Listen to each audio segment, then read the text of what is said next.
Debra Elemegreen, thank you for joining us at BRICS Africa Channel. Thanks for having me. What a wonderful General Assembly. Tell us all about it. I'm so excited. So I'm the president of the IAU, and so I've been watching this evolve for the past 6 years. And the energy, excitement here is unlike anything I've ever experienced. Last night's opening ceremony, where we had performances, singing, Zulu dancers. It was just such a high level of excitement. And I find out why this is known as such a happy country, because everyone is so friendly. Sure.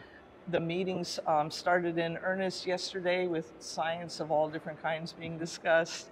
And everyone just seems really happy that we're finally in Africa for the first time in the 105 years of the General Assemblies with the International Astronomical Union. We're finally in Africa.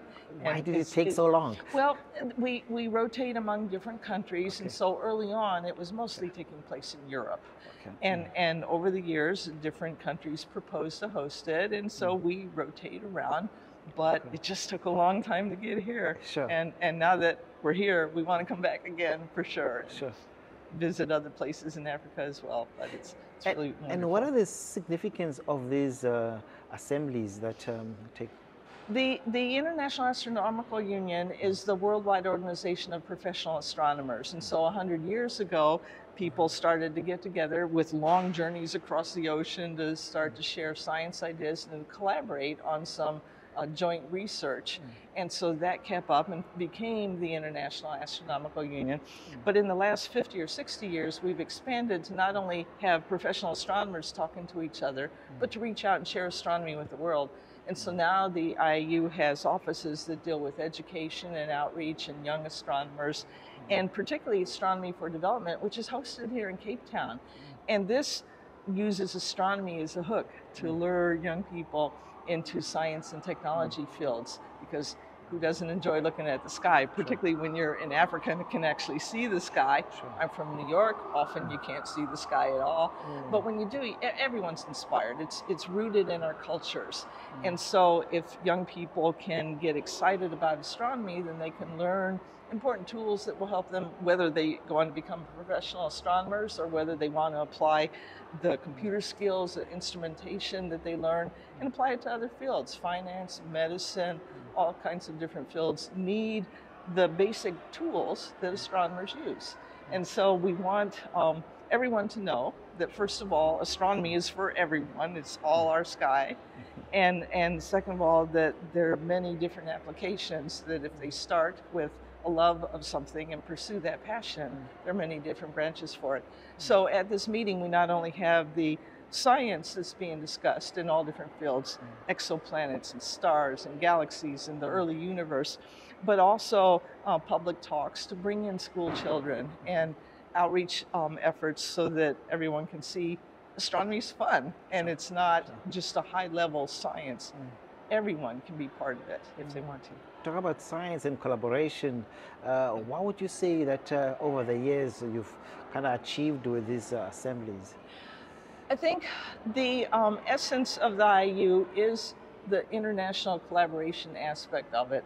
And you know that efforts like the Square Kilometre Array that's being developed in South Africa and in Australia, and the James Webb Space Telescope and the Hubble Space Telescope are too big for any one country to undertake themselves. Sure.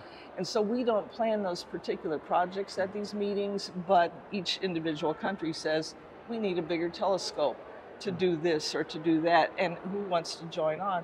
And so the efforts of the IAU are focused on, okay, we've got this instrumentation, how do we maximize its use? And so we have meetings on global coordination at this General Assembly to talk about how we can do transient astronomy, to look at supernovae or near-Earth asteroids, and what kind of efforts are involved in that. How do we do different wavelengths? We've got optical astronomy, radio astronomy, where's the overlap? We've got one of our more important offices is the Center for the Protection of the Sky. We've got communication satellites that are necessary for worldwide communication, except they leave trails across long exposures. So they reflect sunlight, and so they're making it hard to do ground-based astronomy. We've got 60 that were launched in 2019. Now there are thousands. By the end of the decade, there are going to be tens of thousands of these constellation satellites that leave streaks in the sky as you're trying to observe and do survey work. And so our center works with the United Nations, works with industry, works with various communities to try and mitigate those negative impacts. And so companies are realizing, okay, if they just coat their satellites with something that's not reflective, that will help ground-based astronomy. They broadcast at radio wavelengths. Radio astronomers therefore have noise as they're trying to get a signal from the sky. And so industry is becoming aware of this problem, and the United Nations has put it on its calendar for the Committee on the Peaceful Uses of Outer Space as an agenda item that countries need to think about. And so we're actually making a big impact on that sort of thing. Are there countries or treaties around the governance of, as you say, the protection of our shared skies? Sorry, say that again. Our shared skies, surely there should be, as you're saying, that it can become a problem as more people are living. Absolutely, absolutely. And Africa's been particularly good in preserving dark skies, so for ground-based looking optically. So sites around telescopes here are quite good.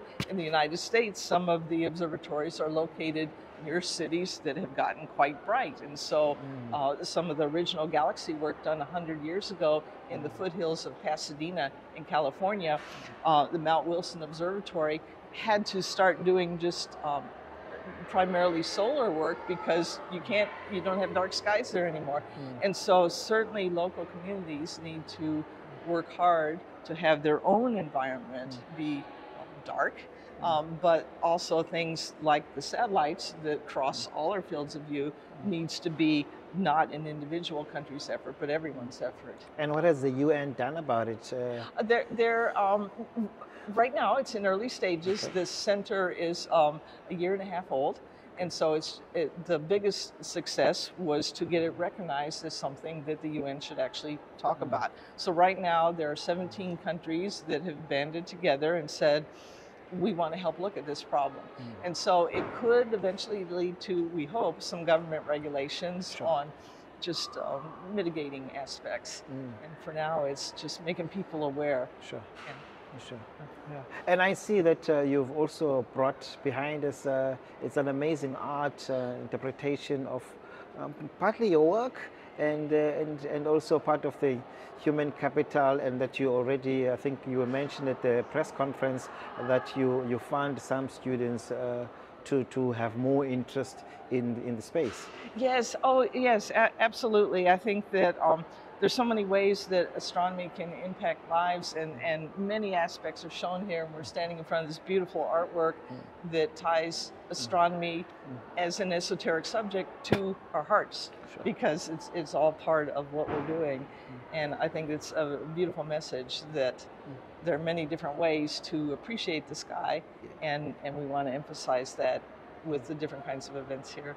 Okay. Was it by coincidence that you chose the Women's Month, and soon we're going to be celebrating Women's Month? It is a coincidence, but a happy one. Okay. So on Friday we have a mentoring luncheon for women and girls in astronomy. It's not just for women, it's for men too, because they need to care about getting more women in astronomy. But yeah, it ties in nicely to it being that month here. Sure. And what other objectives you think you will definitely clinch after this assembly? I think, first of all, everyone's going to go away appreciating all the amazing things that are going on in African astronomy. And I think it's a beautiful message. And as we heard from Kevin Govander, the chair of the local organizing committee, talking about, we're used to going to conferences everywhere in the world, and we're hearing people come here and saying, oh, it was such a long journey to get here. Sure. Well, we do those journeys all the time to all of your conferences. Sure. So I think there's an appreciation there of just having it in your homeland and seeing. We knew that great astronomy was going on, but just to put it in its cultural context, I think it's just a beautiful thing. Ms. Elemegreen, thank you so much for joining us. Thanks for your BRICS time. Africa Channel. Appreciate it. Thank you. Thank you.